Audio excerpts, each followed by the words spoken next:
Chapter 35. He did not leave for Cambridge the next day, as he had said he would. He deferred his departure a whole week, and during that time he made me feel what severe punishment a good yet stern, a conscientious yet implacable man can inflict on one who has offended him. Without one overt act of hostility, one upbraiding word, he contrived to impress me momently with the conviction that I was put beyond the pale of his favor. Not that St. John harbored a spirit of unchristian vindictiveness, not that he would have injured a hair of my head if it had been fully in his power to do so. Both by nature and principle, he was superior to the mean gratification of vengeance. He had forgiven me for saying I scorned him and his love, but he had not forgotten the words, and as long as he and I lived, he never would forget them.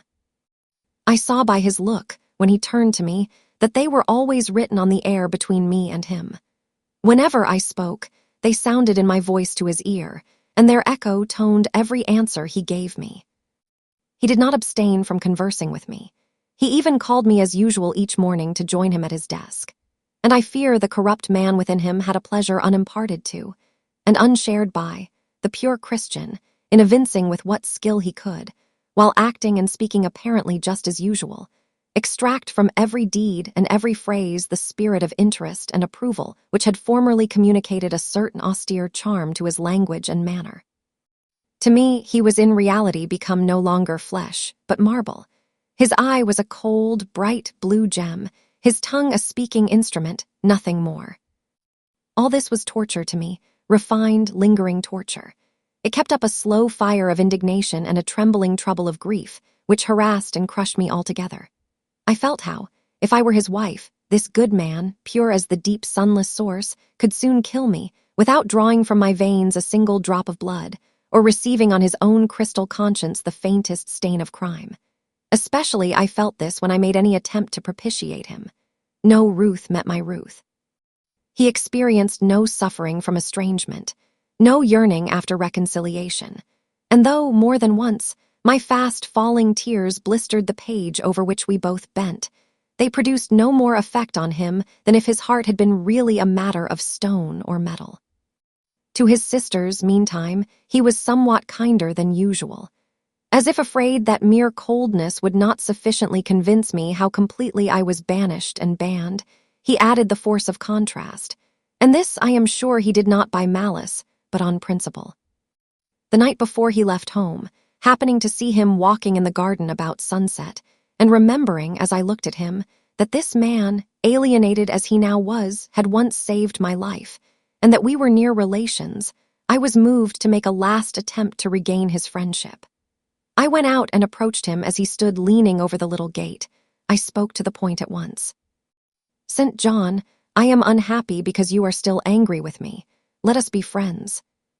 "I hope we are friends," was the unmoved reply, while he still watched the rising of the moon, which he had been contemplating as I approached. "No, St. John, we are not friends as we were, you know that." "Are we not? That is wrong. For my part, I wish you no ill and all good." "I believe you, St. John, for I am sure you are incapable of wishing anyone ill. But, as I am your kinswoman, I should desire somewhat more of affection than that sort of general philanthropy you extend to mere strangers." "Of course," he said, "your wish is reasonable, and I am far from regarding you as a stranger." This, spoken in a cool, tranquil tone, was mortifying and baffling enough. Had I attended to the suggestions of pride and ire, I should immediately have left him, but something worked within me more strongly than those feelings could. I deeply venerated my cousin's talent and principle. His friendship was of value to me. To lose it tried me severely. I would not so soon relinquish the attempt to reconquer it. "Must we part in this way, St. John? And when you go to India, will you leave me so, without a kinder word than you have yet spoken?" He now turned quite from the moon and faced me. "When I go to India, Jane, will I leave you? What, do you not go to India?" "You said I could not unless I married you."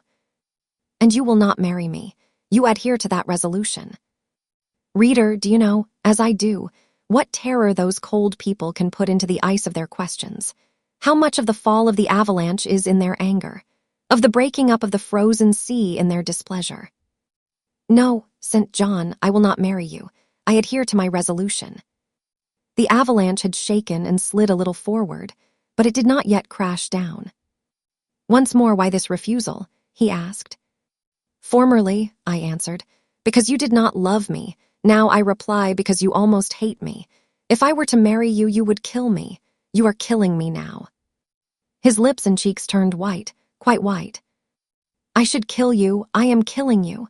Your words are such as ought not to be used, violent, unfeminine, and untrue. They betray an unfortunate state of mind. They merit severe reproof. They would seem inexcusable, but that it is the duty of man to forgive his fellow even until 77 times. I had finished the business now. While earnestly wishing to erase from his mind the trace of my former offense, I had stamped on that tenacious surface another and far deeper impression. I had burnt it in. "Now you will indeed hate me," I said. "It is useless to attempt to conciliate you. I see I have made an eternal enemy of you." A fresh wrong did these words inflict, the worse because they touched on the truth.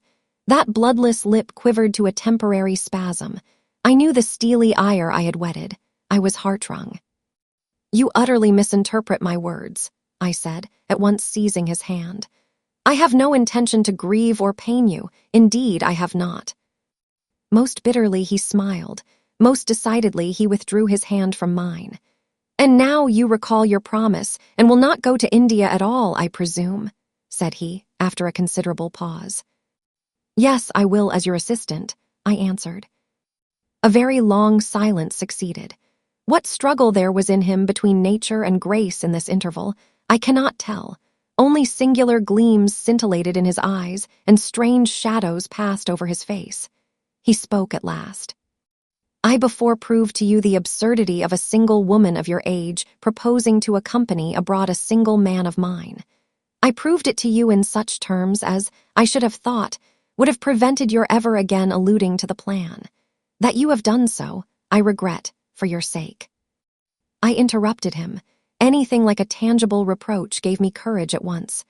"Keep to common sense, St. John. You are verging on nonsense. You pretend to be shocked by what I have said. You are not really shocked, for, with your superior mind, you cannot be either so dull or so conceited as to misunderstand my meaning.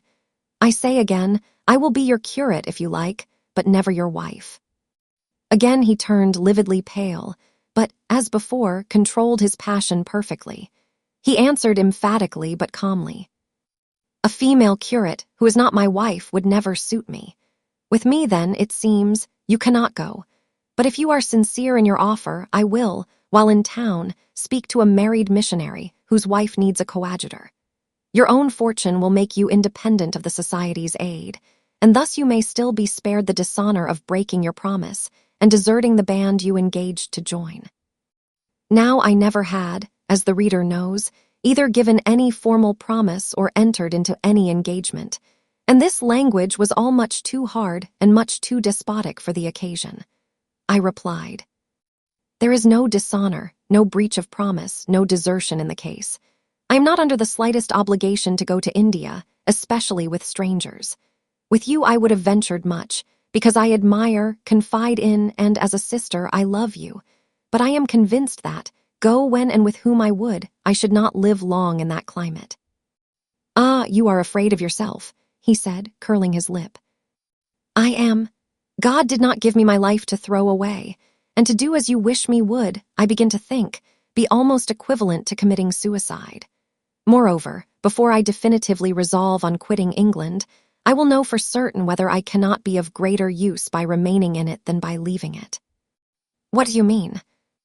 It would be fruitless to attempt to explain, but there is a point on which I have long endured painful doubt, and I can go nowhere till by some means that doubt is removed. I know where your heart turns and to what it clings. The interest you cherish is lawless and unconsecrated. Long since you ought to have crushed it, now you should blush to allude to it. You think of Mr. Rochester. It was true. I confessed it by silence. Are you going to seek Mr. Rochester? I must find out what has become of him. It remains for me, then, he said, to remember you in my prayers and to entreat God for you in all earnestness that you may not indeed become a castaway. I had thought I recognized in you one of the chosen, But God sees not as man sees. His will be done. He opened the gate, passed through it, and strayed away down the glen. He was soon out of sight. On re-entering the parlor, I found Diana standing at the window, looking very thoughtful. Diana was a great deal taller than I. She put her hand on my shoulder and, stooping, examined my face. "Jane," she said, "you are always agitated and pale now. I am sure there is something the matter. Tell me what business St. John and you have on hands. I have watched you this half-hour from the window. You must forgive my being such a spy, but for a long time I have fancied I hardly know what. St. John is a strange being." She paused. I did not speak. Soon she resumed. "That brother of mine cherishes peculiar views of some sort respecting you, I am sure. He has long distinguished you by a notice and interest he never showed to anyone else. To what end? I wish he loved you. Does he, Jane?" I put her cool hand to my hot forehead. "No, Di, not one whit." "Then why does he follow you so with his eyes, and get you so frequently alone with him, and keep you so continually at his side? Mary and I had both concluded he wished you to marry him." "He does. He has asked me to be his wife." Diana clapped her hands. "That is just what we hoped and thought. And you will marry him, Jane, won't you? And then he will stay in England." "Far from that, Diana. His sole idea in proposing to me is to procure a fitting fellow laborer in his Indian toils."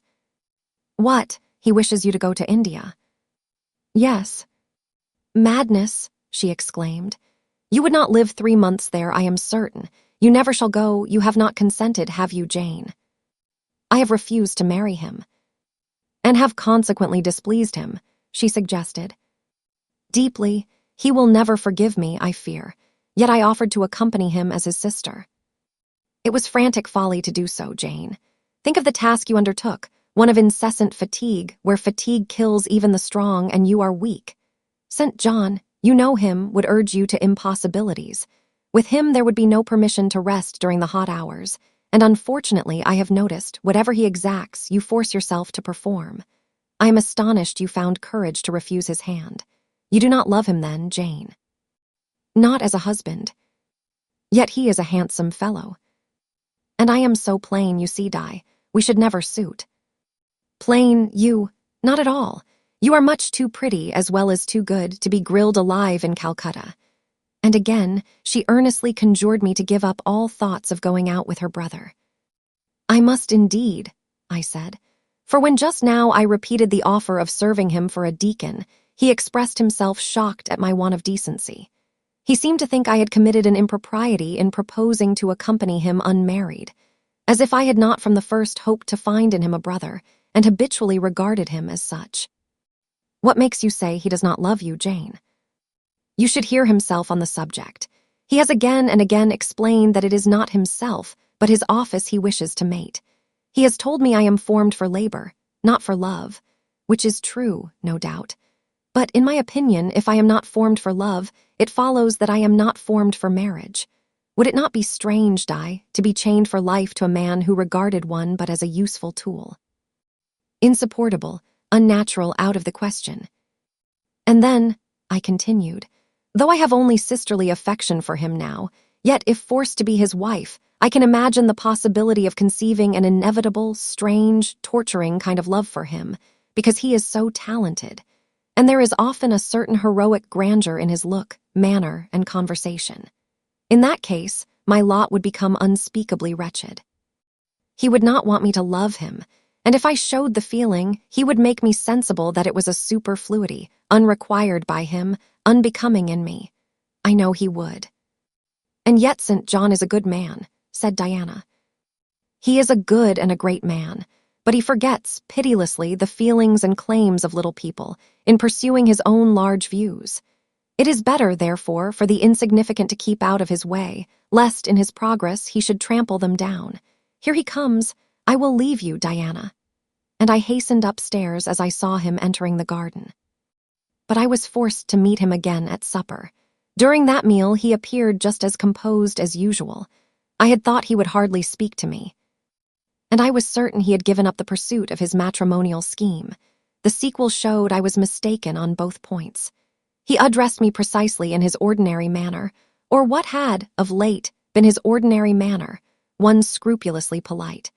No doubt he had invoked the help of the Holy Spirit to subdue the anger I had roused in him, and now believed he had forgiven me once more. For the evening reading before prayers, he selected the 21st chapter of Revelation. It was at all times pleasant to listen while from his lips fell the words of the Bible. Never did his fine voice sound at once so sweet and full. Never did his manner become so impressive in its noble simplicity, as when he delivered the oracles of God. And tonight that voice took a more solemn tone, that manner a more thrilling meaning, as he sat in the midst of his household circle, the May moon shining in through the uncurtained window and rendering almost unnecessary the light of the candle on the table. As he sat there, bending over the great old Bible, and described from its page the vision of the new heaven and the new earth, told how God would come to dwell with men, how he would wipe away all tears from their eyes, and promised that there should be no more death, neither sorrow nor crying, nor any more pain, because the former things were passed away. The succeeding words thrilled me strangely as he spoke them, especially as I felt, by the slight, indescribable alteration in sound, that in uttering them his eye had turned on me. He that overcometh shall inherit all things, and I will be his God, and he shall be my son. But, was slowly, distinctly read, the fearful, the unbelieving, and see, shall have their part in the lake which burneth with fire and brimstone, which is the second death. Henceforward, I knew what fate sent, John feared for me. A calm, subdued triumph, blent with a longing earnestness, marked his enunciation of the last glorious verses of that chapter. The reader believed his name was already written in the Lamb's book of life, and he yearned after the hour which should admit him to the city to which the kings of the earth bring their glory and honor, which has no need of sun or moon to shine in it, because the glory of God lightens it, and the Lamb is the light thereof. In the prayer following the chapter, all his energy gathered, all his stern zeal woke. He was in deep earnest, wrestling with God, and resolved on a conquest. He supplicated strength for the weak-hearted, guidance for wanderers from the fold, a return, even at the 11th hour, for those whom the temptations of the world and the flesh were luring from the narrow path. He asked, he urged, he claimed the boon of a brand snatched from the burning. Earnestness is ever deeply solemn. First, as I listened to that prayer, I wondered at his. Then, when it continued and rose, I was touched by it, and at last awed. He felt the greatness and goodness of his purpose so sincerely. Others who heard him plead for it could not but feel it too. The prayer over, we took leave of him. He was to go at a very early hour in the morning. Diana and Mary, having kissed him, left the room, in compliance, I think, with a whispered hint from him. I tendered my hand and wished him a pleasant journey. Thank you, Jane. As I said, I shall return from Cambridge in a fortnight. That space, then, is yet left you for reflection. If I listened to human pride, I should say no more to you of marriage with me, but I listen to my duty and keep steadily in view my first aim, to do all things to the glory of God. My master was long-suffering, so will I be. I cannot give you up to perdition as a vessel of wrath. Repent, resolve, while there is yet time. Remember, we are bid to work while it is day, warned that the night cometh when no man shall work. Remember the fate of Dives, who had his good things in this life. God give you strength to choose that better part which shall not be taken from you. He laid his hand on my head as he uttered the last words. He had spoken earnestly, mildly. His look was not, indeed, that of a lover beholding his mistress, but it was that of a pastor recalling his wandering sheep, or better, of a guardian angel watching the soul for which he is responsible. All men of talent, whether they be men of feeling or not, whether they be zealots or aspirants or despots, provided only they be sincere, have their sublime moments when they subdue and rule. I felt veneration for St. John, veneration so strong that its impetus thrust me at once to the point I had so long shunned. I was tempted to cease struggling with him, to rush down the torrent of his will into the gulf of his existence, and there lose my own. I was almost as hard beset by him now as I had been once before, in a different way, by another. I was a fool both times. To have yielded then would have been an error of principle.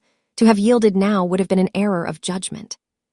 So I think at this hour, when I look back to the crisis through the quiet medium of time, I was unconscious of folly at the instant.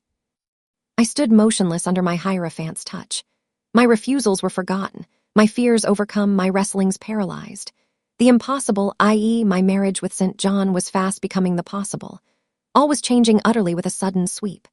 Religion called, angels beckoned, God commanded, life rolled together like a scroll, death's gates opening, showed eternity beyond. It seemed that for safety and bliss there, all here might be sacrificed in a second. The dim room was full of visions. "Could you decide now?" asked the missionary. The inquiry was put in gentle tones. He drew me to him as gently. Oh, that gentleness! How far more potent is it than force! I could resist St. John's wrath. I grew pliant as a reed under his kindness. Yet I knew all the time, if I yielded now, I should not the less be made to repent some day of my former rebellion. His nature was not changed by 1 hour of solemn prayer. It was only elevated. "I could decide if I were but certain," I answered. "Were I but convinced that it is God's will I should marry you, I could vow to marry you here and now, come afterwards what would." "My prayers are heard," ejaculated St. John. He pressed his hand firmer on my head as if he claimed me. He surrounded me with his arm, almost as if he loved me. I say almost. I knew the difference, for I had felt what it was to be loved. But like him, I had now put love out of the question and thought only of duty. I contended with my inward dimness of vision, before which clouds yet rolled. I sincerely, deeply, fervently longed to do what was right, and only that. Show me the path," I entreated of heaven. I was excited more than I had ever been, and whether what followed was the effect of excitement the reader shall judge. All the house was still, for I believe all, except St. John and myself, were now retired to rest. The one candle was dying out. The room was full of moonlight. My heart beat fast and thick. I heard its throb. Suddenly it stood still to an inexpressible feeling that thrilled it through and passed at once to my head and extremities. The feeling was not like an electric shock, but it was quite as sharp, as strange, as startling. It acted on my senses as if their utmost activity hitherto had been but torpor, from which they were now summoned and forced to wake. They rose expectant. Eye and ear waited while the flesh quivered on my bones. "What have you heard? What do you see?" asked St. John. I saw nothing, but I heard a voice somewhere cry, "Jane, Jane, Jane," nothing more. "Oh God, what is it?" I gasped. I might have said, "Where is it?" For it did not seem in the room, nor in the house, nor in the garden. It did not come out of the air, nor from under the earth, nor from overhead. I had heard it, where or whence forever impossible to know. And it was the voice of a human being, a known, loved, well-remembered voice, that of Edward Fairfax Rochester, and it spoke in pain and woe, wildly, eerily, urgently. "I am coming," I cried. "Wait for me, oh, I will come." I flew to the door and looked into the passage. It was dark. I ran out into the garden. It was void. "Where are you?" I exclaimed. The hills beyond Marsh Glen sent the answer faintly back. "Where are you?" I listened. The wind sighed low in the firs. All was moorland loneliness and midnight hush. "Down superstition," I commented, as that spectre rose up black by the black yew at the gate. "This is not thy deception, nor thy witchcraft. It is the work of nature. She was roused and did no miracle but her best." I broke from St. John, who had followed and would have detained me. It was my time to assume ascendancy. My powers were in play and in force. I told him to forbear question or remark. I desired him to leave me. I must and would be alone. He obeyed at once. Where there is energy to command well enough, obedience never fails. I mounted to my chamber, locked myself in, fell on my knees, and prayed in my way, a different way to St. John, but effective in its own fashion. I seemed to penetrate very near a mighty spirit, and my soul rushed out in gratitude at his feet. I rose from the thanksgiving, took a resolve, and lay down, unscared, enlightened, eager but for the daylight.